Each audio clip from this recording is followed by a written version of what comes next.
Welcome everybody. Today I want to talk about safety considerations in major hazard facilities. So your first question might be, what is a major hazard facility? So think about mines or manufacturing plants. These are places where they're exploding rocks underground.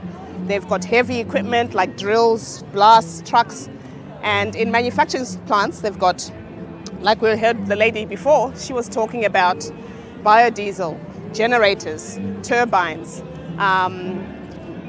heat exchangers, right? So all of this equipment, all these plants, coupled with chemicals, produces a very hazardous environment. Yes. And this is what we call major hazard facilities.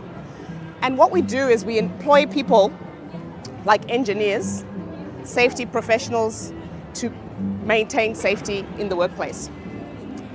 Different engineers play a different role. Chemical engineers are interested in maintaining safety, process-related safety. So we want to know that the chemicals are being stored safely. So two chemicals that are not compatible aren't going to be stored in the same place.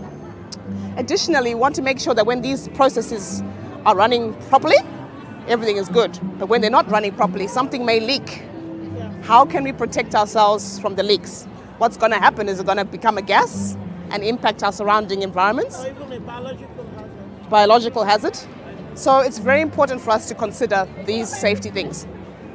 Mechanical engineers, now they're interested in a very, very different thing. They want to understand, how are our pumps working? Have we got the right screws? Yes, we have the right equipment working for us. Are the gaskets and the bolts, the nuts and bolts that we're using, are they going to be rusting in 1 month of time, or are they going to go the distance, right? So their focus on safety is very different from chemical engineers.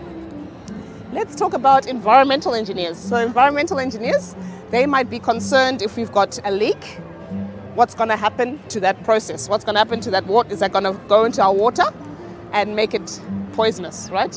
Is it going to impact our kangaroos or our fish that are in the water? What's happening to the flora and the fauna?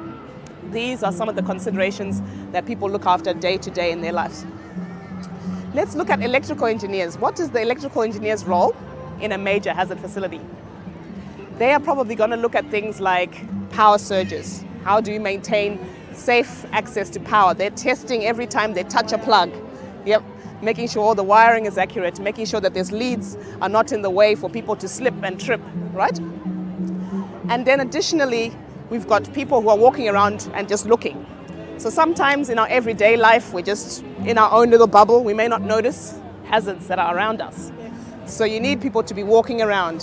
What's here that can be a hazard? What's something that can cause me harm, right? So in our household, what does this translate to? Like, maybe there's a manufacturing plant, there's a mine. What does this mean for you or the everyday people in their houses? Watch out for slip trip hazards, right? We've got young kids. I've got a 5-year-old and a 7-month-old. Lego pieces on the floor. Lego pieces on the floor, right? Someone can slip and someone can trip. So really being keen to maintain housekeeping is an easy one to do. Boiling water. We don't want our kids to be near boiling water because they might touch it and get burnt. They might get something sprayed in their face, hot oil. So again, these are the ways that we can manage safety in our household. Sometimes some of the parents might want to jump onto a ladder and fix a light bulb. We need to make sure we've not only switched it off at the light switch, but we've also switched it off at the power board, right? So these are some of the things that we want to actually be understanding and making sure we maintain. Any questions from the floor?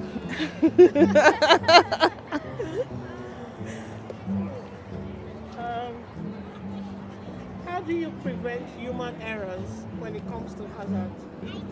Because as we know, like human factor engineering, it's not entirely new, but it's a trending engineering. And if we look at the history of very, very major engineering accidents, we find that it's not always, like for example, the Chernobyl.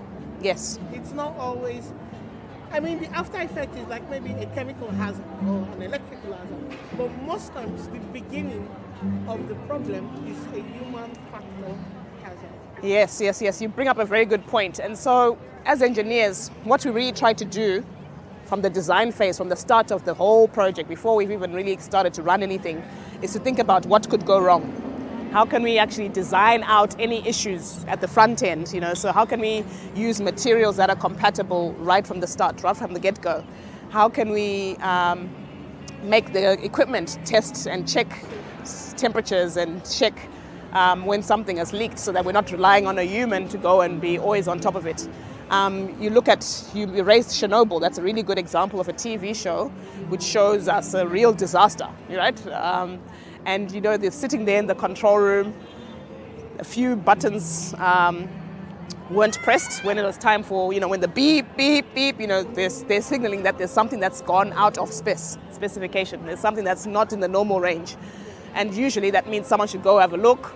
It was night shift, so again, on night shift, sometimes human behavior, you're tired, you're not going to really put your 100% into stuff. So this is when human error can really play a significant part in some of these disasters. So engineers try to make sure that they do a lot of the work on the front end, design out a lot of those errors, and really the last things that should be left to the humans is to just check a box and verify. Yes. So if something's not working correctly, if something's broken, to quickly report it, quickly get the right people maintaining and looking at equipment and making sure that it's in good condition.